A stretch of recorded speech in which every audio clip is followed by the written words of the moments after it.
Mutitsitsimutse Ambuya tu Yesu Mutitsitsimutse Muyambire ineyo Mutitsitsimutse Ambuya tu Yesu Mutitsitsimutse Muyambire ineyo. Ndikulandireni okondedwa konse kumene muli, moni kusiyatutuka uko, moni kumalani paki uko, moni kumpesa, moni konse kumene mukutimvera. Siku la lero tikuyamba msonkhano wathu wa chitsitsimutso pamene tikupitirira ndi masiku athu aja amene tinali mu 10 days of prayer. Lero tikuyamba msonkhano wa chitsitsimutso umene uti upitirire ndipo udzatha la sabata limene likubwerali. Chotero tsiku la lero tili ndi mutu wabwino kwambiri umene Yehova Mulungu wakumwamba watipatsa, ndipo mutu wake ndionena kuti chigwa cha Ngozi. Chigwa cha Ngozi. Tipemphere. Wokonda inu Yehova Mulungu amene muli kumwamba, tikudza pamaso panu pa nthawi ino ya madzulo chifukwa cha nthawi yabwino imene inu mwatipatsa kuti timve mawu anu pa mutu uwu wa chigwa cha Ngozi. Tiphunzitseni Yehova kupewa chigwa chimenechi, chigwa cha Ngozi. Tilankhuleni, tisintheni, tikonzeni kuti tiyende mu ulemerero wanu, kuti pamene inu mukukadza tikapezeke mu ufumu wanu. Tithandizeni ndi kutitsogolera popeza ndinu Mulungu wabwino. Amen. Chigwa cha Ngozi. Mutu wa utumiki wanga ndawutchula kunena kuti chigwa cha Ngozi. Chigwa wina aliyense tikamakamba za chigwa amatha kuchidziwa. Ndi malo amene amaoneka abwino, malo amene amaoneka atya. Malo amenewo timawatcha kuti kuchigwa. Chigwa chimapezeka kumalo kotsika kumene kuli kwa flati, ndiye kuti tikamati kuchigwa ndiye kuti ena ali mtunda, ndiye akamayang'ana pansipo ndiye amati kuchigwa. Ndiye nkhani ya lero tikukamba za chigwa cha Ngozi. Chigwa koma cha Ngozi. Chigwa cha Ngozi. Ndiwerenga nanu mu Genesis chapter 12. Genesis chapter 12, Genesis chapter 13 verse ya 10 mpaka na 13. Genesis chapter 13 verse ya 10 mpaka na 13. Ndipo akufotokozapo motere: ndipo Loti anatukula maso ache nayang'ana chigwa chonse cha Yorodano, kuti chonsecho chinali ndi madzi ambiri, asanawononge Yehova Sodomu ndi Gomora. Monga munda wa Yehova, monga dziko la Igupto pakunka ku Zoari. Ndipo Loti anasankha chigwa chonse cha Yorodano, ndipo Loti anachoka ulendo wache kunka kumawa, ndipo analekana wina ndi mnzake. Verse ya 12. Ndipo Abrahamu anakhala m'dziko la Kanaani, ndipo Loti anakhala m'midzi ya mchigwa, nasendera mu hema wache kufikira ku Sodomu. Nasendera hema wake kufikira ku Sodomu. Ndipo anthu a ku Sodomu anali oyipa ndi ochimwa kwambiri pamaso pa Yehova. Wokondedwa, buku limene tawerenga, buku la Genesis chapter 13 vesi ya 10 mpaka na vesi ya 13 akutifotokozera za mkulu wina. Mkulu ameneyu dzina lake ndiye Loti. Loti anali mu Bible la English amatifotokozera kuti anali nephew wa Abraham. Komano tikamawerenga Bible la Chichewa limatifotokozera bwino kuti Loti anali mwana wa brother wake wa Abraham. Chotero pamene Mulungu analankhula ndi Abraham kuti achoke ku dziko limene iye anali, dziko limene amakhala ndi makolo ake Tera, Abrahamu sadachoke yekha, adatenga Loti mwana wa Abrahamu, anatenga Loti nephew wake ndikuyenda naye limodzi. Chotero Bible likutifotokozera kunena kuti anayenda mpaka anakafika ku Kenani, ndipo atafika ku Kenani anakhala malo amodzi namachitira zinthu zawo limodzi. Wokondedwa, pali chinthu china chimene chidavuta. Mukawerenga mbuyomo mupeza kunena kuti Loti anali ndi ziweto, komanso Abrahamu anali ndi ziweto. Abrahamu anamugawirako ziweto Loti, ndiye ziweto zidayamba kuchuluka. Chotero amati antchito awo akapita kukadyetsa ziweto zimenezi, ndiye amalimbanira na nsipu, amalimbanira na madzi. Ndiye panali kukangana kwakukulu. Kukangana kunayambika pakati pa antchito a Abrahamu ndi antchito a Loti. Wokondedwa, kukangana kutafika pa mponda chimera, kukanganaku kunakafika kwa akuluakulu awo. Ndipo Loti pamodzi ndi Abrahamu anakhala malo amodzi kuti athe kukonza nkhani ya kukangana kumeneko. Chotero zikutisonyezera kunena kuti Loti anali wa mtima wapamwamba kwambiri. Ndiye kulankhula kwa Abrahamu anati, tisakangane iwe ndi ine, chifukwa iwe ndi ine ndife abale, ndife amodzi. Malowa anandipasa ndi Mulungu, koma ndikukupasa mwayi usankhe malo amene iwe ungathe kukhala. Ngati iwe upita kumanzere, ndiye kuti ine ndipita kudzanja lamanja. Ngati iwe upita kudzanja lamanja, ndiye kuti ine ndipita kudzanja lamanzere.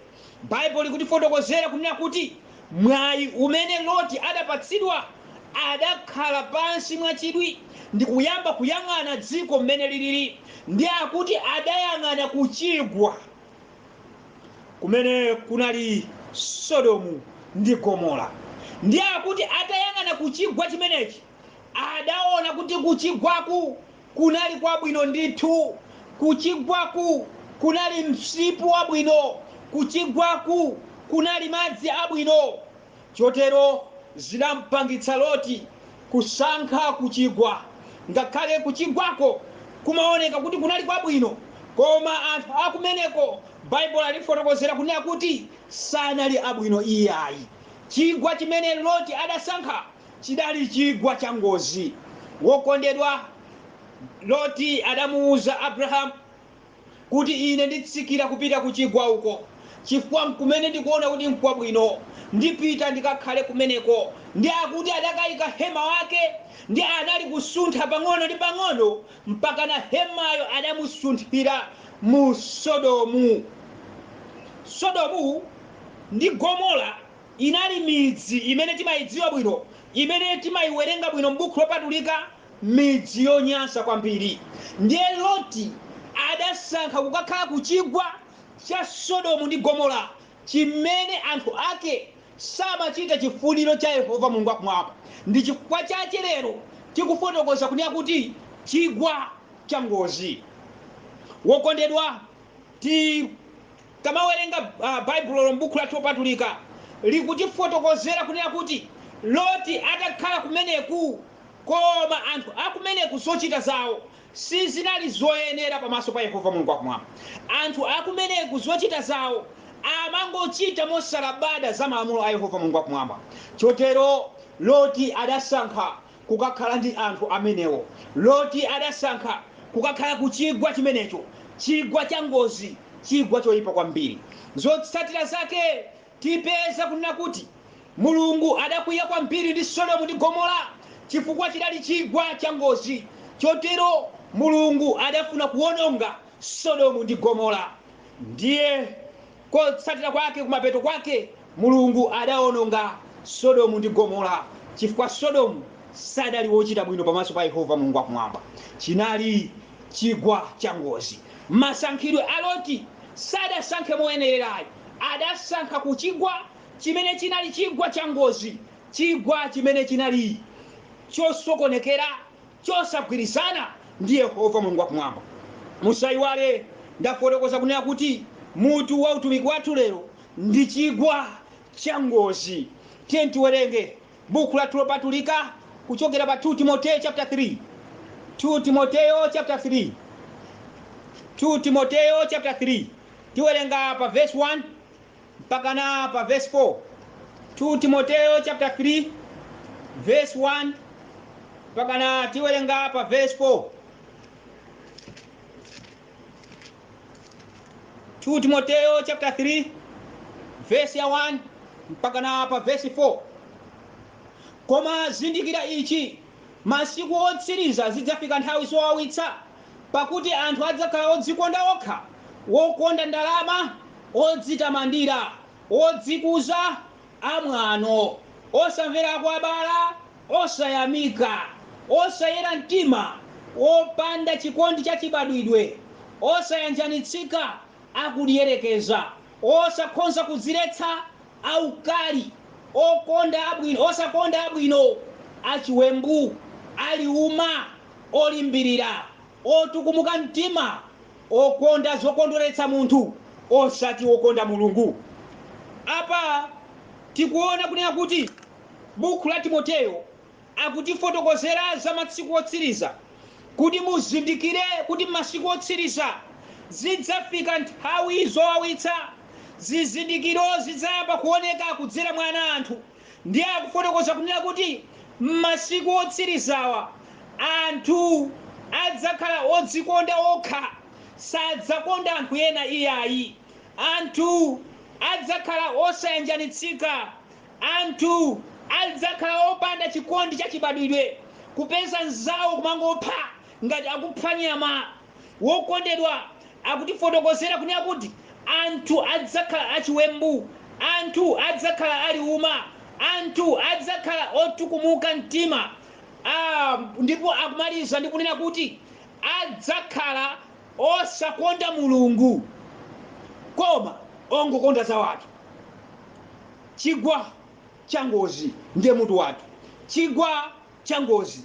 Wokondedwa, tikamaona bulosi umenewu umene Paulo amatifotokozera za masiku otsiriza, zikutionetsera kuti nthawiyo ndino imene tikukhala ino, chifukwa anthu chikondi chidatha kalekale, chifukwa anthu alipo osayanjanitsika.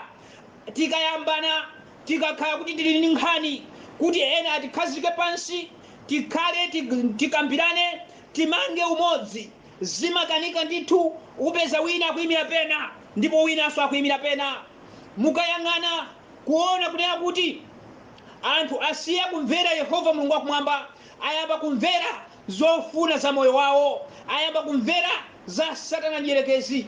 Izi zikutionetsera kuti tili kumasiku otsiriza, tili ku chigwa cha Ngozi, chigwa chimene posachedwa chiphwasulidwa, chigwa chimene posachedwa chiwonongedwa. Chotero akutiphunzitsa kuti tikamaona zimenezi tizizindikira kuti tili ku chigwa cha Ngozi, chifukwa posachedwa Yesu Khristu abwera adzawononga dzikoli. Inu taonani anthu a Sodomu ndi Gomora anali kuchita monga mmene iwo amafunira, anali kupanga mmene angathere. Chotero izi zidapangitsa Mulungu kusakondwa, ndipo Mulungu adakawononga Sodomu ndi Gomora.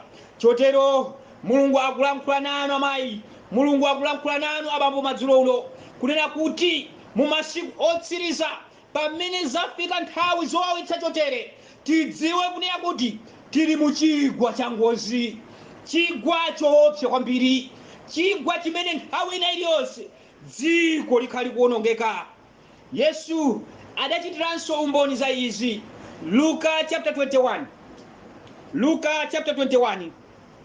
Luka chapter 21 vesi ya 25 ndiwerenga vesi 25 mpaka na kukafika pa vesi 28 ndipo akufotokozapo motere: ndipo kudzakhala zizindikiro pa dzuwa ndi pa mwezi ndi pa nyenyezi ndi pa dziko lapansi, chisautso cha mitundu ya anthu ali kuthedwa nzeru pa mkukumo wace wa pa nyanja ndi mafunde ace, anthu akukomoka ndi mantha ndi kuyembekezera zinthu zili mkudza ku dziko lapansi. Verse 27, pakuti mphamvu zakumwamba zidzagwedeza, ndipo pamenepo adzaona Mwana wa Munthu ali kudza mu mtambo ndi mphamvu ya ulemerero waukulu. Verse 28, koma poyamba kuchitika izi weramukani, tukulani mitu yanu, chifukwa chiwomboledwe chanu chayandikira. Yesu nayenso adawafotokozera anthu, adatilembera kutifotokozera, kumatidziwitsa, kwafotokozera ophunzira, komanso ife amene tikuwerenga, kuti masiku otsiriza pamene zikuyamba kuchitika izi tiweramuke, tiyang'ane, tidziwe kunena kuti chiweruziro chathu chawandikira, chifukwa posachedwa Yesu Khristu akhala akubwera. Ndiye akufotokoza kunena kuti mudzayamba kuona zizindikiro pa dzuwa, mudzayamba kuona zizindikiro pa mwezi, mudzayamba kuona zizindikiro pa nyenyezi. Wokondedwa, zinthu zonsezi takhati kuziona. Mwezi wakhala usakuonetsa kuwala kwake, dzuwa lakhala likupanga mdima kwa nthawi ndithu. Zimene zili zizindikiro zosonyeza kunena kuti kutili ku chigwa cha Ngozi. Posachedwa Yesu Khristu abwera kudzawononga dzikoli. Ndiye afotokoza kunena kuti mudzaona zizindikiro ku nyenyezi. Inu takhati kuona, takhati kumva, takhati kuwerenga kuti nyenyezi zakhala zikugwa. Wokondedwa, ichi ndi chimodzi cha zizindikiro zonena kuti posachedwa Yesu Khristu akubwera kudzawononga dzikoli. Ndipo tili ku chigwa cha Ngozi chimene tsiku lina lililonse dziko likhala palibe. Wokondedwa, akuti pamene zikuchitika izi tiweramuke, tidzutse mitu yathu, tikhale tcheru, tikhale wokonzeka, chifukwa posachedwa Yesu Khristu abwera. Yesaya chapter 34, kukonzeka kwathu ndi kotani? Yesaya chapter 34, Yesaya chapter 34 verse ya 1. Yesaya chapter 34 verse ya 1 akuti idzani pafupi a mitundu inu kuti mumve, mverani anthu inu. Ndikubwerezanso, idzani pafupi a mitundu inu kuti mumve, mverani anthu inu. Dziko limve ndi za momwe, dziko ndi zinthu zonse zotulukamo. Yehova akutimemeza, Yehova akutiyitanira kuti tibwere pafupi, kuti timve.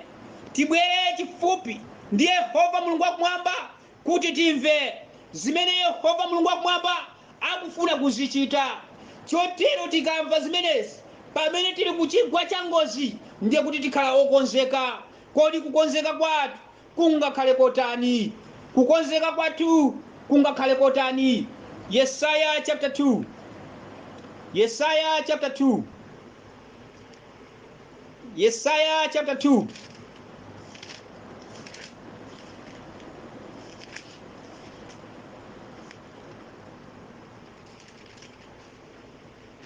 Yesaya chapter 2 verse ndiwerenga ya 10.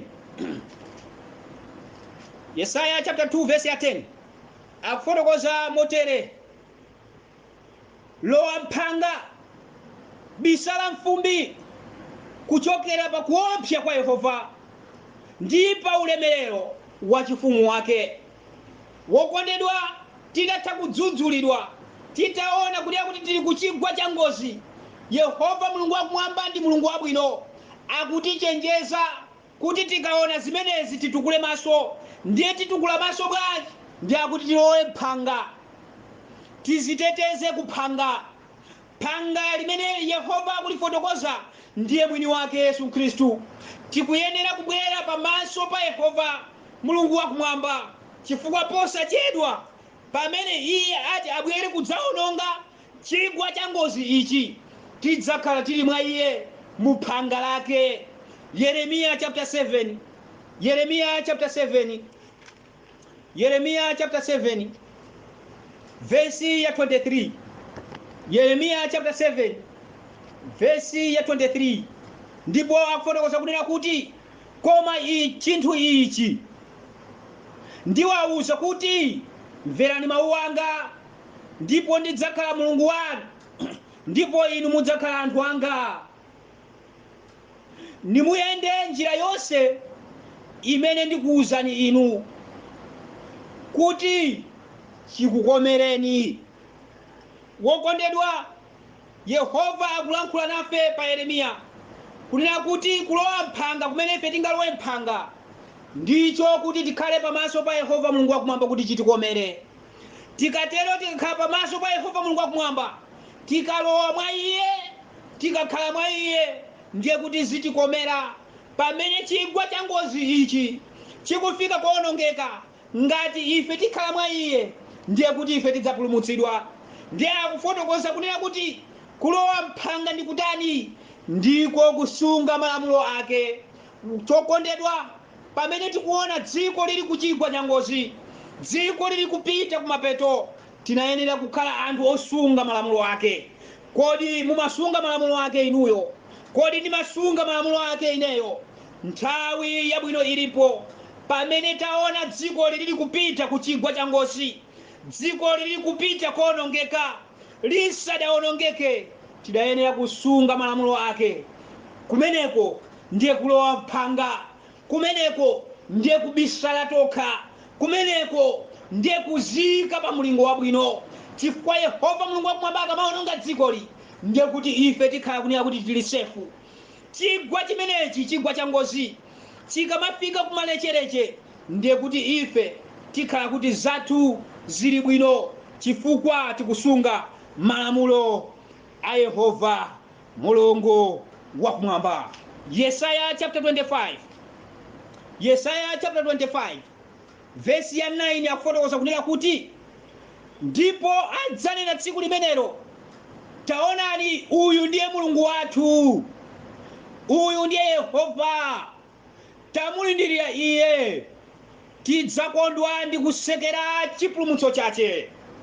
Wokondedwa, tikalowa mphanga, tikakhala malamulo ake, tikasungika mwa iye, tsiku limene likugwa, tsiku la Ngozi pamene likufika, tidzakhala anthu okondwa. Anthu amene atadzakondwere ndi okhaokha amene akusunga malamulo a Yehova Mulungu wakumwamba. Ndiye akuti adzafuula kunena kuti Mulungu wathu ndi uyu, Yehova wathu ndi uyu, amene takhala tikumulindirira, amene takhala tikumudikirira kwa nthawi yonseyi. Chotero tidzakhala mwa iye, ndipo tidzakondwera ndi kusekerera, chifukwa tapeza chipulumutso mwa Yesu Khristu. Wokondedwa, nthawi ino ndi nthawi yabwino kuti tikhale pa malamulo ake, kuti tichite chifuniro chake. Pamene dziko lili ku chigwa cha Ngozi, pamene wina aliyense akuchita monga mmene iye akufunira, ichi chikhale chidziwitso chotizindikiritsa kuti tili ku chigwa cha Ngozi. Tsiku lina Yesu Khristu abwera ndi kuononga dzikoli. Tamvetserani wokondedwa, Yeremiya chapter 25 verse 33. Yeremiya chapter 25 verse 33. Yeremiya chapter 25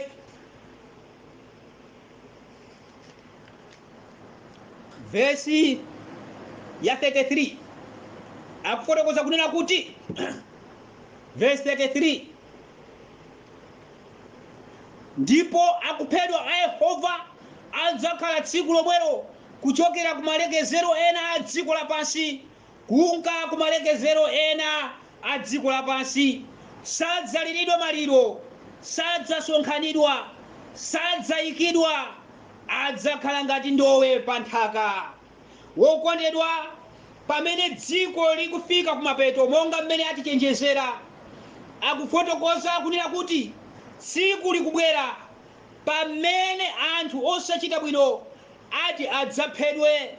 Ndiye akufotokoza pa Yeremiya chapter 25 verse ya 33 pamene akunena kuti adzabwera Yehova ndi kupha anthu amene ali osachita chifuniro chake.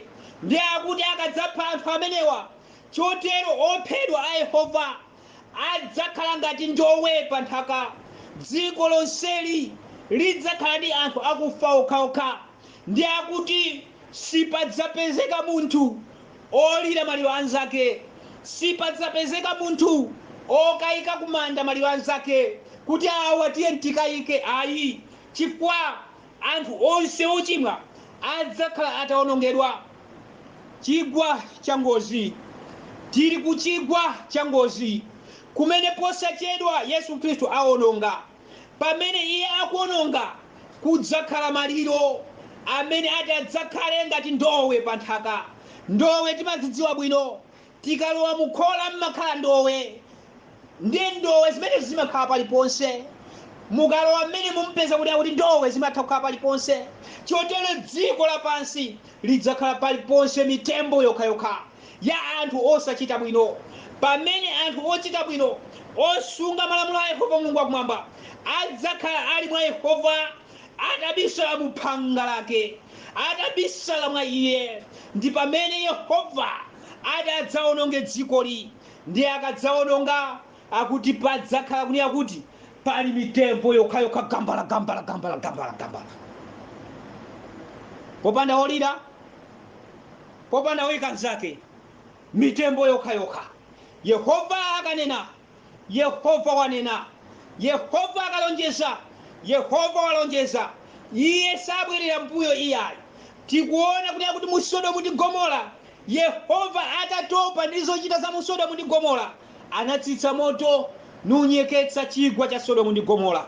Tinacho chiyembekezo kuti tsiku lina Yehova Mulungu wakumwamba adzatsitsa moto umene uti udzawononge dziko lapansi, koma sudzawononga anthu amene ali ochita bwino. Anthu ochita bwino atifotokozera pa Yesaya kuti adzakhala akusangalala kuti uyu ndi amene timamulindirira, uyu ndiye wotipulumutsa, mpulumutsi wathu. Pamene anzawo amene wali osachita bwino adzakhala ali ngati ndowe pa nthaka. Vesi langa lomaliza, chivumbulutso. Timalize ndi chivumbulutso chapter 19. Chivumbulutso chapter 19 verse ya 17 mpaka na verse ya 18. Ndipo ndinaona ngelo ali kuima mdzuwa, ndipo anafuwula ndi mawu akulu, akunena ndi mbalame zonse zakuuluka pakati pa mlengalenga, idzani kuno, sonkhanani ku phwando la Mulungu wamkulu, kuti mudzadye nyama ya mafumu ndi nyama ya akapitawo ndi nyama ya anthu amphamvu ndi nyama ya akavalo ndi nyama ya iwo akukwerapo ndi nyama ya anthu onse, mfulu ndi kapolo ndi ang'ono ndi akulu. Wokondedwa, apa tikuona tsopano pamene mitembo ili gambala gambala, pamene mitembo ili ngati ndowe pa nthaka, ndiye akufotokoza Yohane amene anali pa chisi cha Patimo kuti adaona ngelo wamkulu ali kuyitana mbalame, kuziyitana m'madera osiyanasiyana. Iwe muimba bwera kuno, iwe chete bwera kuno, iwe sisisi bwera kuno, iwe timba bwera kuno. Mbalame zosiyanasiyana mbalame zimene zili ndi milomo yakuthwa ndi akuti adzazitana kuti bwerani mudzadye mitembo, ndi akuti zidzabwera mbalame ndi kudzayamba kujompha mitembo ya anthu ochimwa, mitembo ya anthu amene sadalole kuchita chifuniro cha Yehova Mulungu wakumwamba. Baibulo likutifotokozera kunena kuti akamadzafotokoza zimenezo mngelo uyu adzafotokoza kuti bwerani mudzadye mitembo ya anthu onenepa komanso mudzadye mitembo ya anthu owonda. Bwerani mudzadye mitembo ya mafumu komanso mudzadye mitembo ya anthu wamba. Mudzadye mitembo ya anthu olemera komanso mudzadye mitembo ya anthu osauka. Mudzadye mitembo ya anthu osiyanasiyana ang'ono ndi akulu amene sadafune kumvera Yehova Mulungu wakumwamba. Ndi akuti mbalame zidzasonkhana ku phwando la Yehova, phwando la kuchigwa cha Ngozi, pamene woyipa onse ati adzaonongedwe. Wokondedwa, Baibulo latifotokozera bwino kuti mbalame zidzakhala zikujompha, kuchotsa matumbo, kuchotsa mtima, kuchotsa mapapo, kuchotsa zonse zimene anthu ali nazo.